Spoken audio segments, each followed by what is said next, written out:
નમસ્કાર દર્શક મિત્રો, હું છું રૂપલ લુણીચિયા. સંપૂર્ણ ન્યૂઝમાં આપનું સ્વાગત છે. લાખણી તાલુકામાં લવાણા ગામે જૂની અદાવતનું બંદૂક રાખી અલગ અલગ સમયે પિતા પુત્ર પર હુમલો કરતા દિયોદર પોલીસ મથકે લવાણા ગામના 4 ઇસમો વિરુદ્ધ પોલીસ મથકે ફરિયાદ નોંધાઈ છે.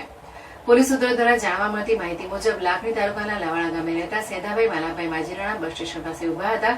તે સમયે ગામમાં રહેતા પોપટભાઈ માજીરાણાએ ફરિયાદીને બોલાવી જૂની અદાવતે બંદૂક રાખી બોલાચાલી કર્યા બાદ એકાએક ઉશ્કેરાઈ જઈ ફરિયાદી પર છરી વડે હુમલો કરતા ફરિયાદીને ઈજાઓ થઈ હતી, જેમને તાત્કાલિક 108 દ્વારા સારવાર અર્થે ખસેડવામાં આવ્યા હતા.